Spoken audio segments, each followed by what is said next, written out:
बिस्मिल्लाहिर्रहमानिर्रहीम। अस्सलाम वालेकुम नाज़रीन, मैं हूं अहमद फवाद और आप देखते हैं मुझे मेरे यूट्यूब चैनल और फेसबुक पेज पर। नाज़रीन, दो बड़ी अहम खबरें आज की इस व्लॉग में मैं आपके साथ शेयर करूंगा। ख़ास तौर पर जो गुज़श्ता कुछ दिनों से एक सिनेरियो बना हुआ है, इस सिनेरियो में ये जो दो अहम मामलात थे ये चुपके चुपके से साइड पर चल रहे थे। एक तो मरियम नवाज़ जो है वो सऊदी अरब जा रही हैं, ECL से उनका नाम निकाला जा चुका है। इस हवाले से कुछ एक्सक्लूसिव डिटेल्स क्यों जा रही हैं, वापसी उनकी होगी या नहीं होगी, वहाँ से फिर आगे वो कहाँ पर जाएंगी। और दूसरे नंबर पर नाज़रीन इस वक्त एक डील जो है वो लंदन में चल रही है। ये डील क्या है, किस हद तक मामलात तय हो चुके हैं, इस हवाले से भी तफसीलात आपके साथ शेयर करूँगा। तो मामला नाज़रीन कुछ इस तरीके से है कि बिलावल भुट्टो जो हैं वो पहुँचे हैं लंदन, और लंदन में वो इफ्तारियाँ कर रहे हैं और मुज़ाकरात कर रहे हैं नवाज़ शरीफ के साथ। और मुज़ाकरात का सबसे जो पहला पार्ट है वो ये है कि बिलावल भुट्टो अपने वालिद आसिफ जरदारी के लिए सदारत का जो होता है वो मांग रहे हैं। लेकिन नाज़रीन इसमें मोस्ट इंटरेस्टिंग पार्ट ये है कि मौलाना फजल रहमान जो है वो भी सदारत के उम्मीदवार हैं, और वो भी हाथ धोकर पीछे पड़े हैं कि किसी तरह से सदारत का ओहदा उन्हें मिले। इस वजह से उन्होंने जब ये देखा कि आसिफ जरदारी ने बिलावल भुट्टो को वहाँ पर भेजा है मुज़ाकरात करने के लिए, डील करने के लिए, तो इस चीज़ को देखते हुए उन्होंने भी अपने भाई को भेजा है लंदन, और लंदन में उनके भाई की मुलाकात भी हुई है नवाज शरीफ से, जिनमें जाहिर सी बात है उन्होंने सदारत का जो ओहदा है वो मांगा है। अब इन दोनों के जो क्लेम्स हैं वो अपनी जगह पर हैं। मौलाना फजल रहमान ये कहते हैं कि चूँकि उनका बड़ा किरदार है PDM के अंदर, और इस हुकूमत को, इमरान खान साहब की हुकूमत को गिराने के लिए वो शुरू से चलते आए हैं, और बीच में जो पीपल्स पार्टी थी वो PDM से हट भी गई थी, तो इसलिए जो सदारत का ओहदा है वो उन्हें मिलना चाहिए। लेकिन दूसरी तरफ आसिफ जरदारी का क्लेम कुछ और है कि सबसे बड़ी जमात उनकी है और ये जो ओहदा है ये उनको ही मिलना चाहिए। और फिर दूसरी तरफ कुछ आम हलके जो हैं वो भी ये नहीं चाहते कि जो सदारत का ओहदा है वो मौलाना फजल रहमान को दिया जाए। लेकिन उनकी तरफ से अभी तक कोई ग्रीन सिग्नल इस तरह का भी नहीं आया कि सदारत का ओहदा आसिफ जरदारी को दिया जाए। तो ये नाज़रीन एक तो इस हवाले से जो मामलात हैं वो चल रहे हैं। दूसरे नंबर पर नाज़रीन इस वक्त जो बिलावल भुट्टो और नवाज शरीफ के दरमियान कुछ मामलात तय हुए हैं, उनमें एक चीज़ तो चेयरमैन सेनेट के हवाले से तय हुई है। नवाज शरीफ काफ़ी हद तक मान चुके हैं कि जो चेयरमैन सेनेट का ओहदा है वो दे दिया जाए पीपल्स पार्टी को। हालांकि इस हवाले से मामलात जो थे वो पहले ये चीज़ें सामने आ रही थी कि तय थे, क्योंकि कौमी असम्बली के अंदर जो कायदे अमान था वज़ीर-ए-आज़म था, उसमें चूँकि तादाद ज़्यादा थी नून लीग की, तो वो ओहदा वज़ीर-ए-आज़म का नून लीग के पास चला गया। लेकिन जो चेयरमैन सेनेट है, चूँकि सेनेट के अंदर पीपल्स पार्टी की तादाद ज़्यादा है नून लीग से, तो इसलिए चेयरमैन सेनेट उनका बनना चाहिए। तो बहरहाल एक चीज़ के ऊपर इस वक्त काफ़ी हद तक जो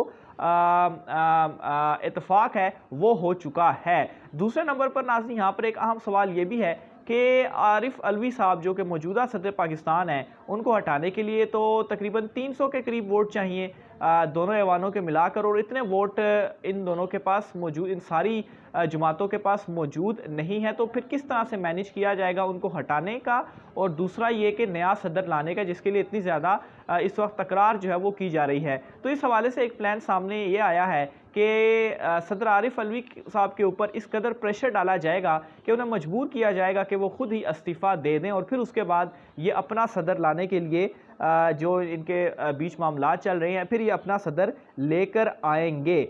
बहरहाल यहाँ पर एक और बहुत ज़्यादा इंटरेस्टिंग जो चीज़ सामने आई है इस मुज़ाकरात और डील के दौरान, वो ये है कि बिलावल भुट्टो एक नया ओहदा इस वक्त क्रिएट करना चाह रहे हैं, और वो ओहदा है डिप्टी वज़ीर-ए-आज़म का।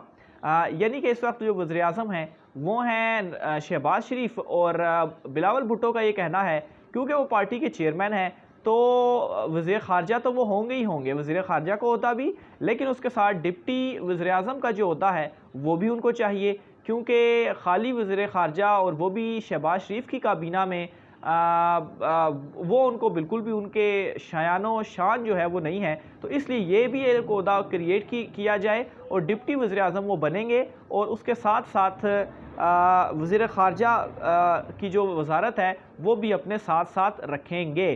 तो यहाँ से आप अंदाज़ा लगा लें कि किस तरीके से ये जो ओहदे हैं वो बांटे जा रहे हैं। अवाम का तो खैर ख्याल कोई नहीं है। मिफ्ताह इस्माइल साहब जो IMF से मुज़ाकरात कर रहे हैं और उस मुज़ाकरात के बाद आप देखेंगे किस कदर एक बड़ा महंगाई का तूफ़ान जो है वो आने वाला है।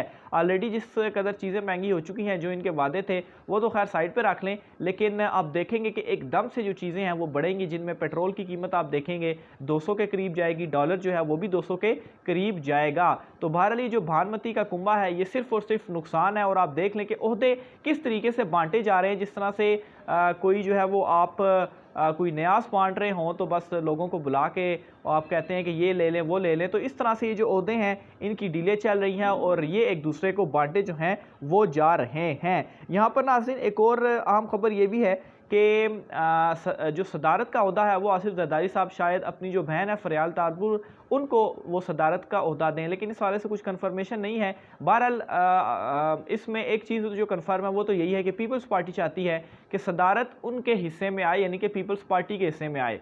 तो फिर उनके हिस्से में आएगी तो बाद में सदर जिस मर्जी को बना दें, बेशक आसिफ जरदारी खुद बन जाए, बेशक अपनी बहन को बना दें, तो एट द एंड जो सदारत है वो पीपल्स पार्टी के पास ही रहनी है। आखिर में नाज़रीन आपको कुछ तफसीलात ECL के हवाले से बताता चलो। काबीना का इजलास हुआ है, जो नई इम्पोर्टेड इलेक्टेड हुकूमत थी जिसमें कोई 24 से ज़्यादा जो वज़रा हैं वो तो ज़मानत पर हैं और बहुत सारों के नाम जो थे वो भी ECL के अंदर मौजूद थे।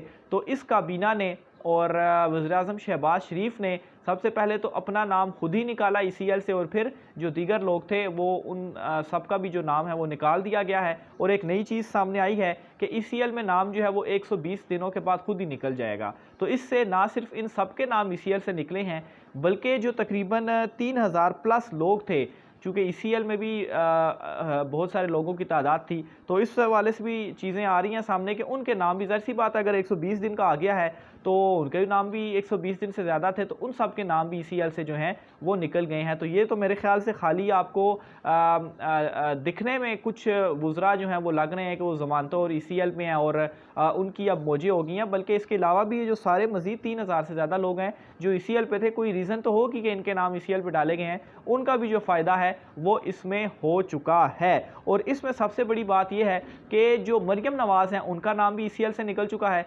तो उन्होंने ऑलरेडी हाई कोर्ट से रुजू किया है कि उन्हें अपना जो पासपोर्ट है वो वापस किया जाए और वापस इसलिए किया जाए क्योंकि वो उम्रे के ऊपर जाना चाह रही हैं लंदन में और लंदन कह रहा हूँ, उम्रे के ऊपर वो जाएंगी सऊदीया और वहाँ से वो फिर जाएंगी लंदन नवाज़ शरीफ से मिलने के लिए। और इनके हवाले से कुछ ये तफसीलात भी सामने आ रही हैं कि शायद कोई प्रॉपर्टी वाला कोई मामला है, उसको देखने के लिए भी ये वहाँ पर जा रही हैं। लेकिन ये जाएंगी लंदन और लंदन से फिर जाएंगी नवाज़ शरीफ के पास और वहाँ से फिर इनके जो वापसी के इम्कानात हैं वो खैर फ़िलहाल तो कुछ कम ही लग रहे हैं कि ये वहाँ से वापस आएंगी। जब तक ये जो हुकूमत है ये मौजूद है, कुछ ही माह के लिए है, लेकिन इनकी जो फील्डिंग है ये सेट करने के अंदर मसरूफ़ हैं। तबादले इस वक्त ज़ोरों शोर से जारी हैं। पंजाब में वफाक में अपने बंदे ये लगा रहे हैं, अपने एम्पायर्स ये लगा रहे हैं, क्योंकि अपने एम्पायर्स लगाने के बाद ही इन्होंने इलेक्शंस के अंदर जाना है और जो भी इनके पास थोड़ा सा टाइम है उसमें ये तमाम तर चीज़ें कर रहे हैं।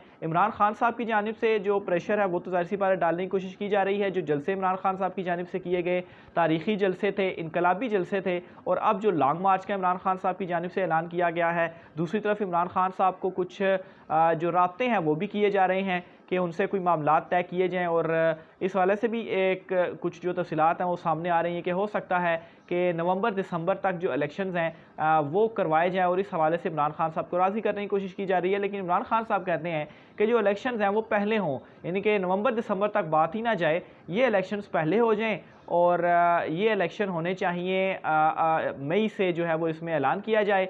जो निगरान सेटअप है वो कायम कर देना चाहिए और अभी से ताकि 3 महीने के बाद जो इलेक्शंस हैं वो हो जाएं। लेकिन दूसरी तरफ इलेक्शन कमीशन ऑफ पाकिस्तान का भी बयान है कि अक्टूबर से पहले हो नहीं सकते, तो इसलिए वो चाहते हैं कि कोई सितंबर में अनाउंसमेंट हो और सितंबर में निगरान सेटअप बन जाए और सितंबर के बाद अक्टूबर नवंबर दिसंबर तक जो इलेक्शन है, क्योंकि 15 20 25 दिन जो है वो आगे पीछे आराम से किए जा सकते हैं, तो दिसंबर तक जो नए इंतखाबात हैं वो करा दिए जाएँ। तो बहरहाल बहरहाल इस वक्त ये जो सारी सूरत हाल है वो चल रही है। एक तरफ जो लंदन डील है, लंदन में मौजूद ये सारे आपस में बंदर बांट कर रहे हैं और वहाँ पर सिर्फ मौजूदा वजारतों के लिए ही नहीं बल्कि जो आइंदा इंतखाबात है उसमें भी उनका ये प्लान है कि इमरान खान साहब के खिलाफ मिलकर वो सारे लड़ेंगे, यानी कि सीट एडजस्टमेंट जो है इस हवाले से भी मामला जो हैं वो तय हो रहे हैं। दूसरी तरफ मरीम नवाज़ जो कि फ़िलहाल तो साइड लाइन है, जाहिर सी बात है शहबाज शरीफ जब तक होंगे तो मरीम नवाज़ थोड़ा साइड पर रहेंगी, लेकिन उनको भी समझें कि वो भी ECL से नाम और फिर अब सऊदीया जाने की उनकी प्लानिंग है। बहरहाल ये अभी तक की तफसीलात थी, मज़ीद जो भी चीज़ें सामने आती हैं आप नाज़रीन से शेयर करते रहेंगे। राय का इज़हार कमेंट बॉक्स में कीजिएगा। आज की व्लॉग से मुझे इजाज़त दीजिए। अल्लाह हाफ़िज़।